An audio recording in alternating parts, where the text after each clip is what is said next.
acompaña ni para la audiencia. Sí, te agradezco, doctor.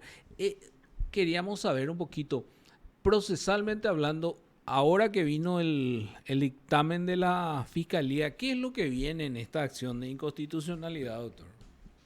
Y ahora que la Fiscalía se expidió sobre la cuestión de fondo, Ujú. un ratito, Raúl, así me permití porque tengo retorno de vuelta acá, ratito. Bueno, te reitero, Raúl, ahora que Ujú. la Fiscalía evacuó el dictamen final o lo que hace al fondo de la cuestión, lo que resta procesalmente es la firma de la providencia de autos para sentencia, lo que implica que con ello se cierra el debate procesalmente hablando, salvo medidas de mejor resolver que pueda solicitar algún ministro. Y una vez firmada esta providencia de autos y firme esta providencia de autos, se entraría a la votación sobre la cuestión de fondo de los ministros que integran la sala constitucional. Obviamente también esto, y es sabido porque estuve escuchando también por la prensa, esto sin perjuicio de lo que establece el artículo 16 de la ley 609/95, que habla de la ampliación de la sala al pleno de la Corte, que pueda solicitarlo cualquiera de los miembros, sean estos naturales o sea cualquier miembro de otra sala. Esta, esta ampliación se tiene que dar antes de la providencia de auto o después de la providencia de auto igual nomás.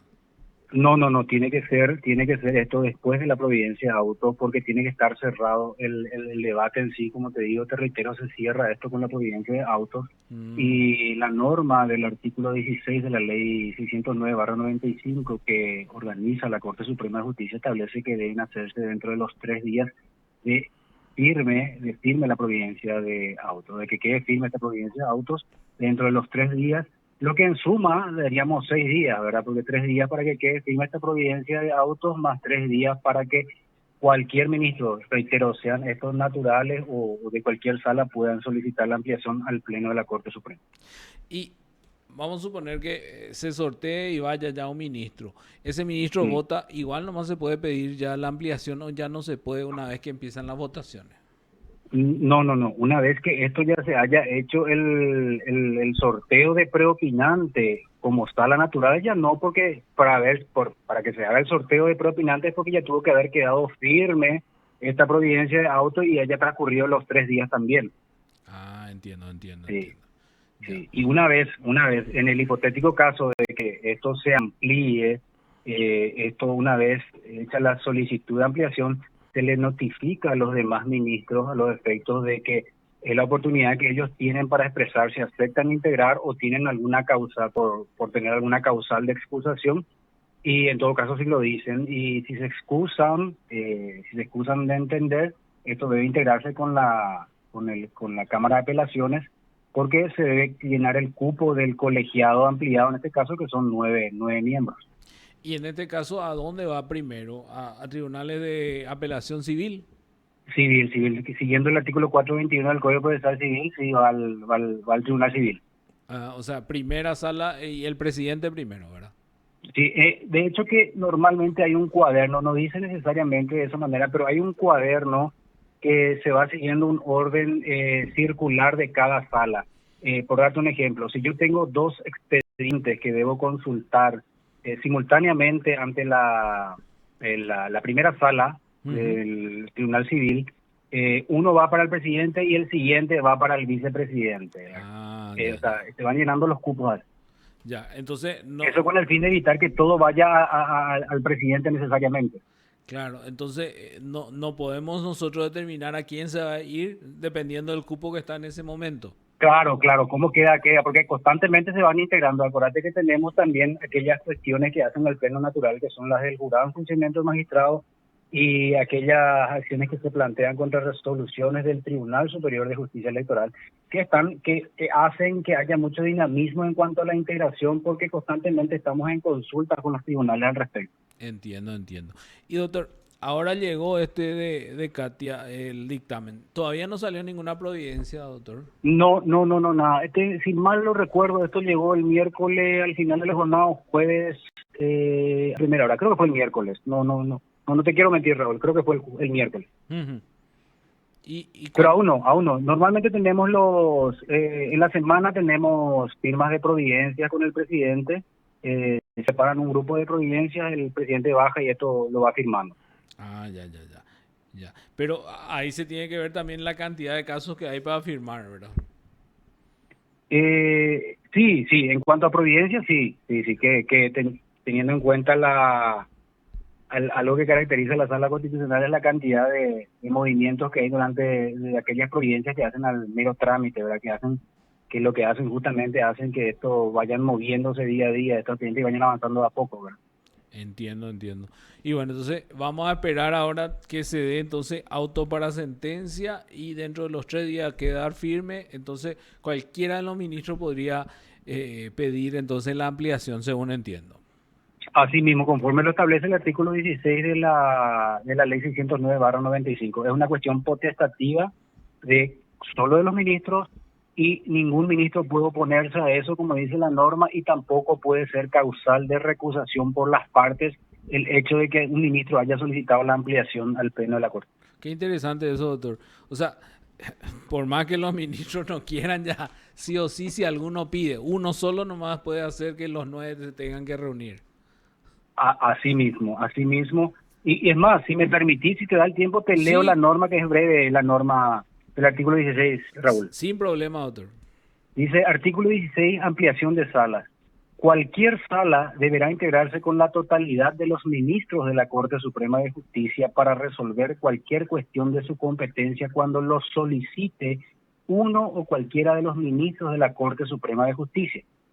La solicitud deberá formularse dentro de los 3 días de ejecutoriada la providencia de autos para resolver y su cumplimiento será inmediato e inexcusable, sin que pueda alegarse dicha solicitud como causal de recusación. La misma se notificará a las partes para que puedan ejercer el derecho de recusación con causa y los ministros de la Corte podrán a su vez excusarse. Una norma breve pero bien clara. Pero hay algo que me llamó la atención. Vos decís, cualquier sala, dice. O sea, quiere decir que la sala penal puede pedir ampliación al pleno y la sala civil también. Cualquiera de los ministros, no hace distingo de solamente la sala constitucional. Ah, mira un poco, doctor. Yo creí que era solamente la sala No, constitucional. no, no, no. Cualquiera de los ministros de la Corte Suprema de Justicia es. Pero es más normal en la sala constitucional, por lo menos.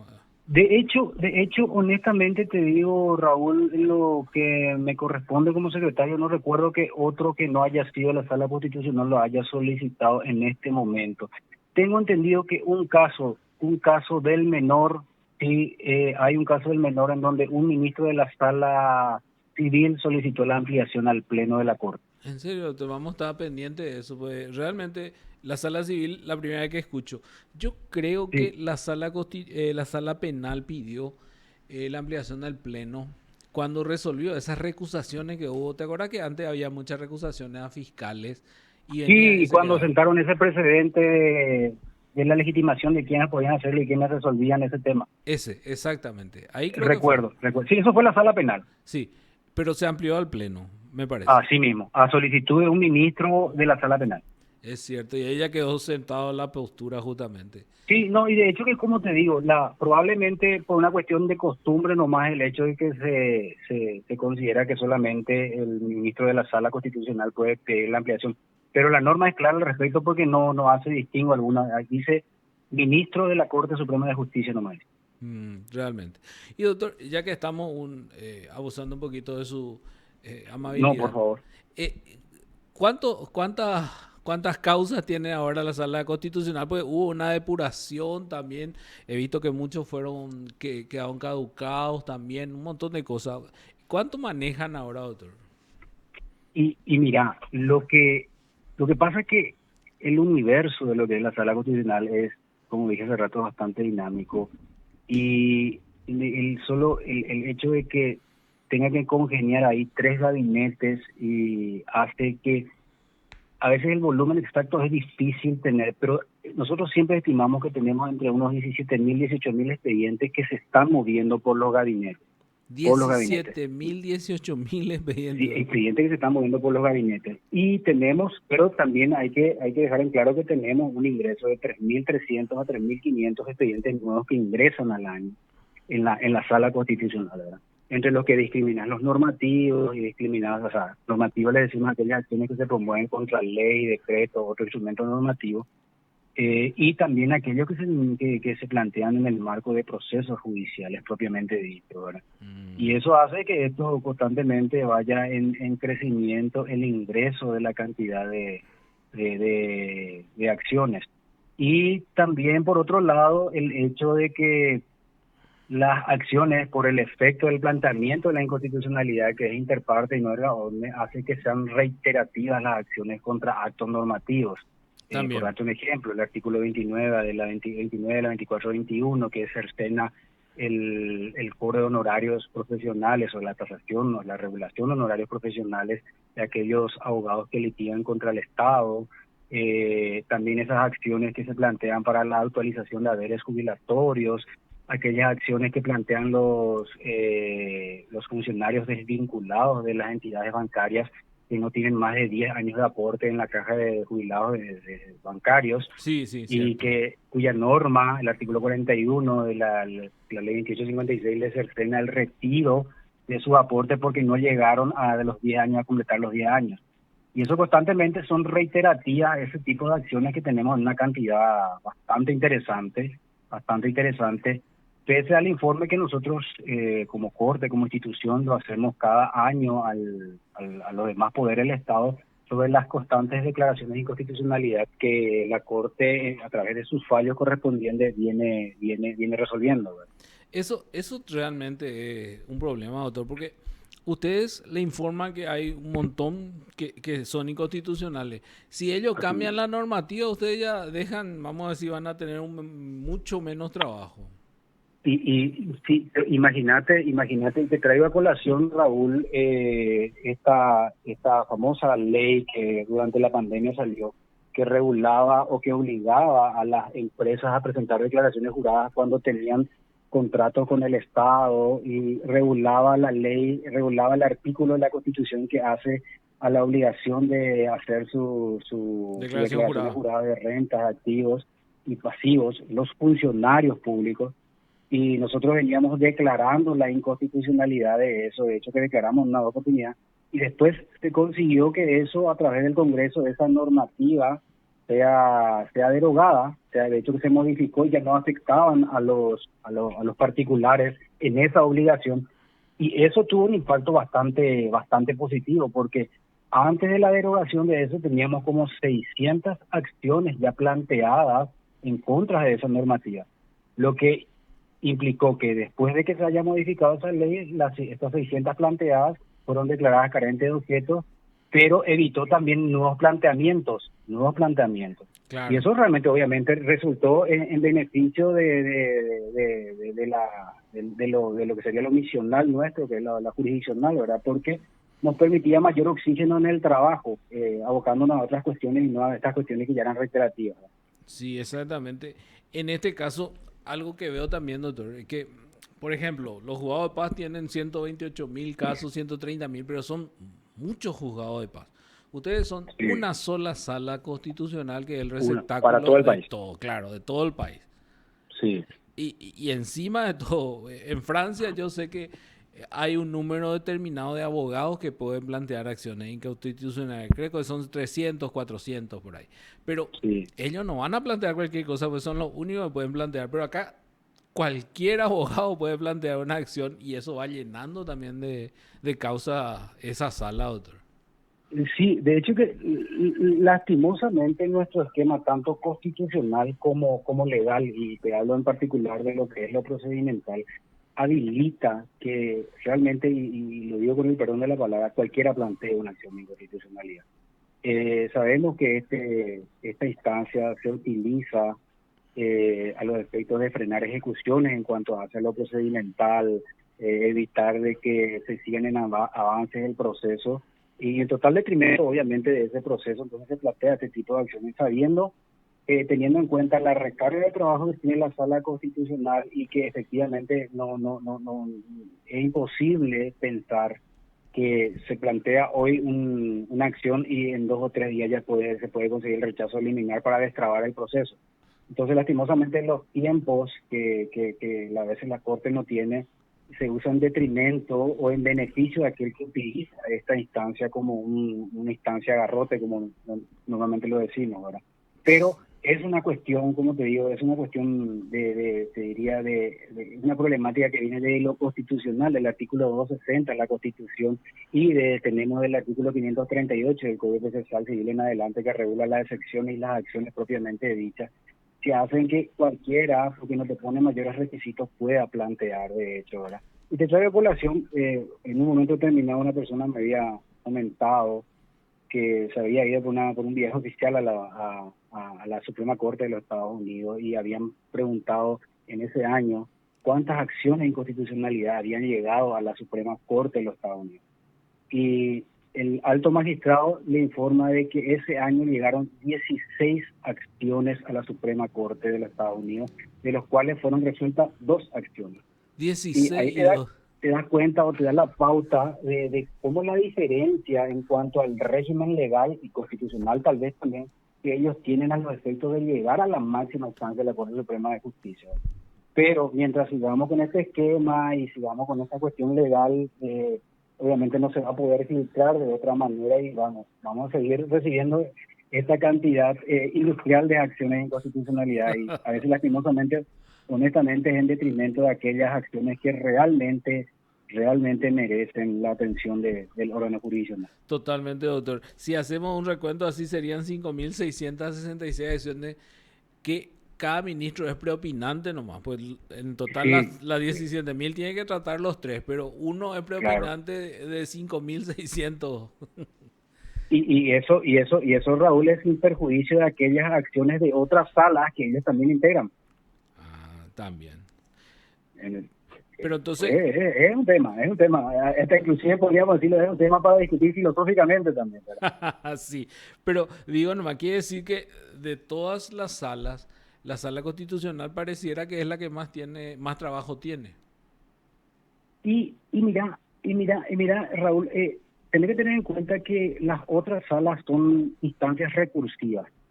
Y esta es una instancia independiente en donde obviamente tenés mayor amplitud de planteamiento de pretensiones en esta instancia.